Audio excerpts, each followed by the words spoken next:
Talks to end a dock workers' strike making headway. Concerns about North Korea possibly having a nuclear missile. And US gun control bill clears first hurdle.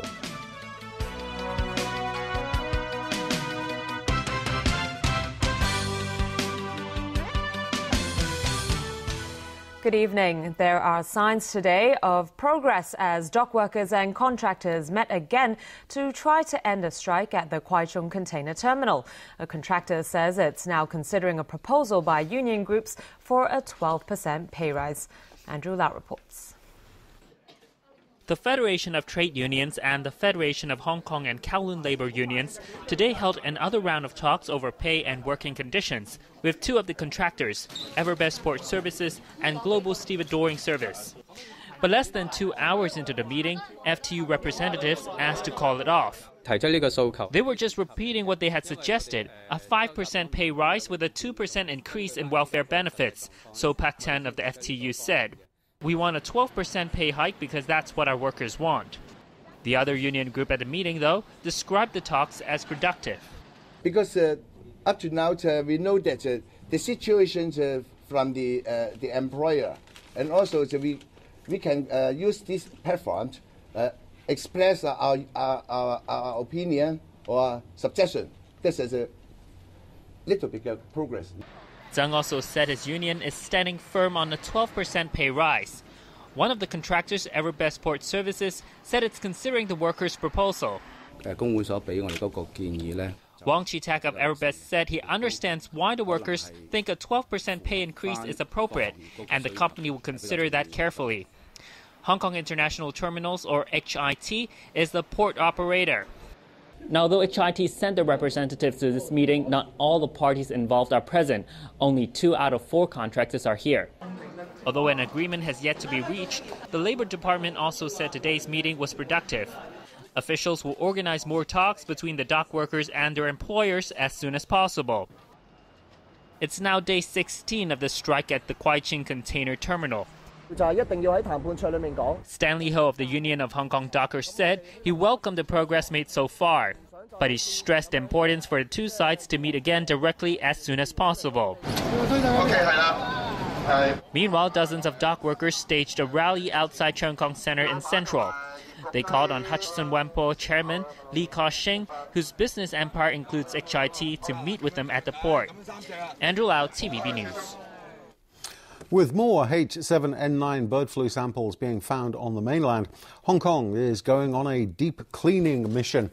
The hospital authority says it's confident the city has enough Tamiflu and isolation beds to handle a possible outbreak here. So far, 38 people have contracted the virus across the border, of which 10 cases were fatal. Etienne Lammy-Smith reports. Authorities on the mainland are combing through poultry markets looking for the H7N9 virus. In some cities, live bird markets are being shut down, animals are being culled and sites disinfected. And more positive samples have been found in animals in Anhui province. The head of the Guangzhou Institute of Respiratory Diseases, Zhong Nanshan, says this virus seems to have a low transmission rate compared with normal season flu. He also warned people not to take too much of the herbal remedy Banlan Gern, which had been recommended by the Ministry of Health to ward off the virus, saying it can be harmful if taken in large quantities. Here in Hong Kong, the hospital authorities said so far it looks unlikely that the virus can spread between people, but that it would only take a small mutation for that to happen. Regarding the Tamiflu stock, I think we have enough in Hong Kong. And we have 18 million doses, which can treat at least about 1.8 million people. And our isolation facilities is 1,400 isolation beds. So I think we should have enough isolation facilities. Symptoms for H7N9 are very similar to other forms of flu, so authorities are urging people to seek medical advice as soon as possible if they develop a fever, muscle pain or breathing difficulties. The elderly and people exposed to poultry would be most at risk. Secretary for Food and Health Ko Ing-man said government officials will visit various public places, such as shopping malls and housing estates, to monitor a large-scale cleaning operation so as to minimize the risk of transmission. Etienne Lammy-Smith, TVB News. Turning overseas, and A U.S. intelligence agency has reported that it is moderately confident that North Korea has developed a nuclear weapon that could be mounted on a ballistic missile. The report was quickly dismissed by senior officials in Washington and Seoul, but it has clearly added to tensions in the region, fueled by weeks of threats of impending thermonuclear war by North Korea's young leader, Kim Jong-un. For weeks now, analysts have been insisting they do not believe North Korea has any real intention of starting an open conflict. As residents of Pyongyang celebrate a week of important anniversaries, analysts say the bellicose rhetoric is new leader Kim Jong-un's way of cementing his position and winning the respect of the military.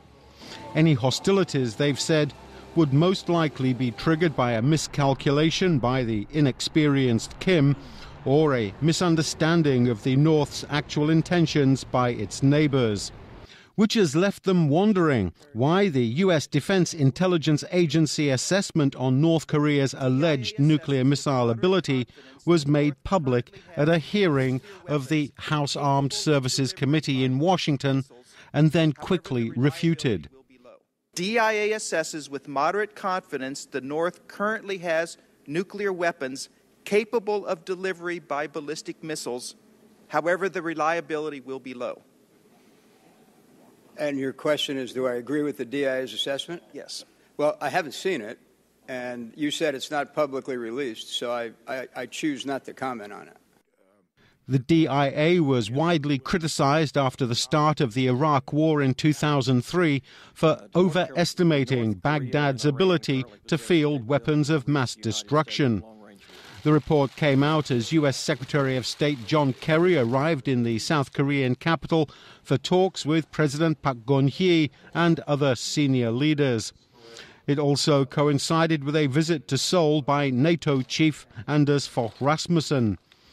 South Korean and U.S. officials say Pyongyang appears set to test launch a medium-range missile as a show of strength linked to the anniversary on Monday of the birth of North Korea's founder, Kim Il-sung.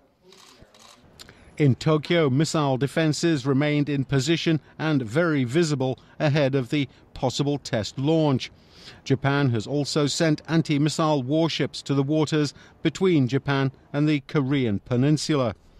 And in Washington, President Barack Obama told visiting UN Secretary-General Ban Ki-moon that the U.S. would work diplomatically to reduce tensions with Pyongyang, but would take all necessary steps to protect America and its allies. Nobody wants to see a conflict on the Korean Peninsula, but it's important for North Korea, like every other country in the world, to observe the basic rules and norms. Ban called on China to use its influence with North Korea to help resolve the situation peacefully.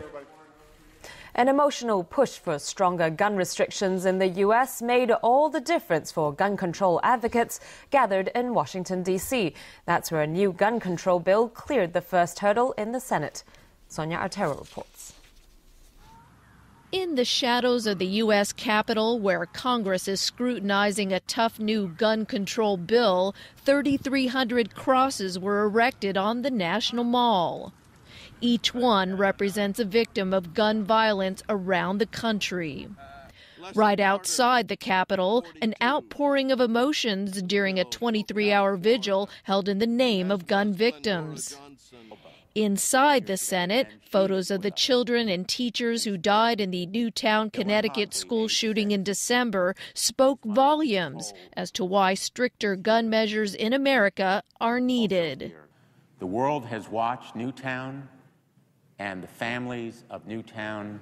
It is watching the Senate to see whether democracy works. It's the same reason family members of the Sandy Hook Elementary victims, including both children and school staff, were present for the vote. We are standing here because her sister and my mom can't be, and their voices need to be heard, and they're going to carry through us. We're here to demand action and demand that we receive a vote. Their emotional demand triggered the response they hoped for. On this vote, the yeas are 68, the nays are 31. The favorable vote now opens what will likely be weeks of emotional debate on President Barack Obama's proposal to expand background checks for gun buyers, tighten restrictions on gun trafficking, and increase funding for school security. The legislation still faces a tough reception in the Republican-led House of Representatives. No major gun legislation has passed the U.S. Congress since 1994. Still, the political landscape of gun control in America is slowly but surely being transformed, due in great part to those who lost their lives in the Newtown massacre. Sonia Artero, TVB News. There's outrage in the Canadian province of Nova Scotia following the suicide of a teenage girl who was allegedly raped, then bullied for more than a year. The girl's family is appealing for calm, but it's also asking authorities to file criminal charges in the case. Alan Buckner has that story. Rehtaeh Parsons was a 17-year-old high school student from Halifax, Nova Scotia. When she was 15, she was allegedly raped, then bullied by 4 teenage boys for a year following that. Authorities have confirmed that a photograph of Parsons having sex with one of the boys was circulated to friends' mobile phones and computers. Police conducted a year-long investigation, but concluded there were no grounds to charge the boys. On Sunday, Rehtaeh Parsons was taken off life support 3 days after she hanged herself. She wanted to be heard and she wanted someone to believe her. And nobody did. At Rehtaeh's school, there's a sense of disbelief. I had no idea it was that serious. What do you think? I'm just blown away by that. I think that's terrible. News of Rehtaeh's story and subsequent suicide has sparked outrage in Nova Scotia, but her mother is asking for public restraint.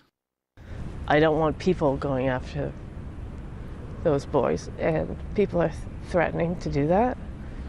I don't want more bullying. Rehtaeh wouldn't want more bullying. And I don't think that's justice. I think they need to be accountable for what they did, and I don't want them to be physically harmed.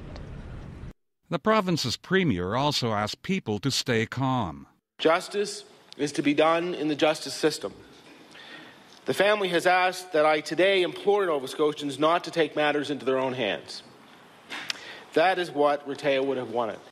Nova Scotia's Justice Minister says he's appointed 4 government departments to look into the case to find out why no charges were laid. Alan Buckner, TVB News. Venezuelans will be going to the polls on Sunday to choose a new president to succeed Hugo Chavez, who died of cancer last month. Yesterday was the last day of campaigning. The 2 leading presidential candidates held rallies that drew hundreds of thousands of supporters. Acting President 50-year-old Nicolas Maduro has the lead in opinion polls thanks to an endorsement from Chavez and a surge in sympathy following the longtime leader's death. His opponent is 40-year-old Enrique Capriles, who lost to Chavez in last year's presidential election. Capriles is pledging to end the divisive politics that marked Chavez's 14-year rule and to battle the rampant crime that plagues the country. And still ahead in the news. Martin Lee explains U-turn over universal suffrage, faulty pumps found at South Horizon's fire scene, and day 1 of the Masters at Augusta.